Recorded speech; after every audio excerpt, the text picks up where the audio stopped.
Vamos falar sobre um conceito que parece até nome de filme de terror, né? A economia fantasma do Japão.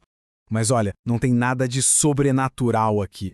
É um fenômeno econômico e social bem real que está transformando o país de uma forma silenciosa, mas muito profunda. Então, o que exatamente está assombrando a economia japonesa?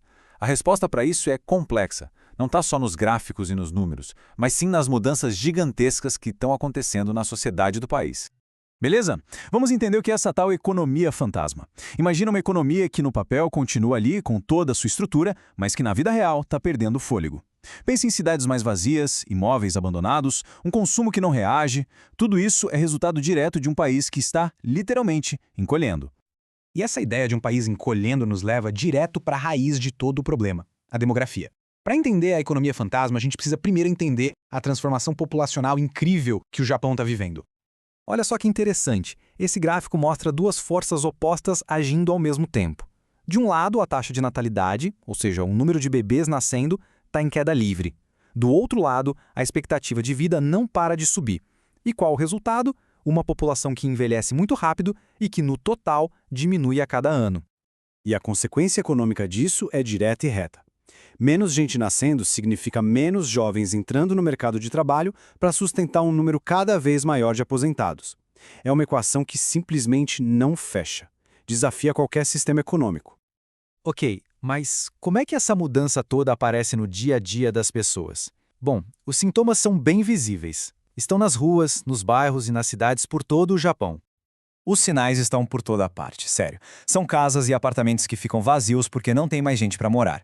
Aqueles pequenos negócios de família, sabe? A alma de muitas comunidades que fecham as portas porque não tem um filho ou um neto para continuar o trabalho. E isso vira uma bola de neve. O consumo local cai e a economia da região inteira vai enfraquecendo, se apagando aos poucos.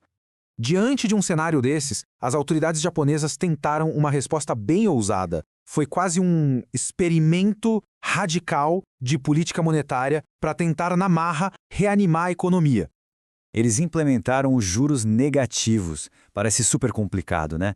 Mas a ideia por trás até é simples. Em vez dos bancos receberem juros por guardar dinheiro, eles na verdade são cobrados por isso. O objetivo era forçar o dinheiro a circular, incentivar os bancos a emprestarem e as empresas a pegarem esse dinheiro para investir. Na teoria, o plano era genial. Se deixar o dinheiro parado no banco custa caro, as pessoas vão preferir gastar. Os bancos, para não terem que pagar essa taxa, vão querer emprestar mais. E as empresas e as pessoas com mais crédito disponível vão pegar empréstimos e gastar. Tudo isso, no mundo ideal, ia aquecer a economia e até gerar um pouco de inflação. Mas a gente sabe que entre a teoria e a prática existe uma distância enorme, né? A política de juros negativos passou longe de ser a solução mágica que esperavam. Na verdade, ela trouxe um monte de consequências bem complexas e inesperadas. E essa tabela aqui ilustra perfeitamente o problema. A intenção era estimular o gasto, mas uma população mais velha, por uma questão de segurança, tende a poupar mais e consumir menos. O plano era aumentar os empréstimos, mas os bancos, com suas margens de lucro espremidas, ficaram mais cautelosos. E talvez o pior de tudo, em vez de impulsionar a economia, a política acabou prejudicando o rendimento de poupadores e aposentados. E aqui está o ponto central de toda essa história. A força da demografia se mostrou muito, mas muito mais poderosa do que qualquer ferramenta de política monetária. Simplesmente não dá para forçar uma população que envelhece a se comportar como uma população jovem que consome sem parar. Isso tudo nos leva a uma questão muito maior. A experiência japonesa não é só sobre Japão.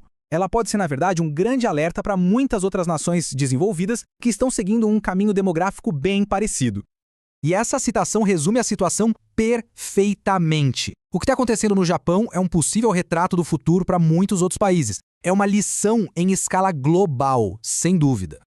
Diante disso tudo, o Japão agora está buscando soluções mais estruturais, mais profundas. Por um lado, estão investindo pesado em automação e robótica para compensar a falta de trabalhadores. Por outro, estão tentando atacar o problema na raiz, com programas para incentivar a natalidade e estratégias para revitalizar as regiões que estão ficando esvaziadas, dando novos usos para os imóveis abandonados.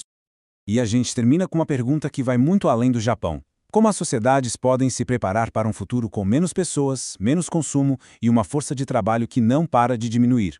A experiência japonesa mostra que não existem respostas fáceis, mas a busca por elas, essa já começou.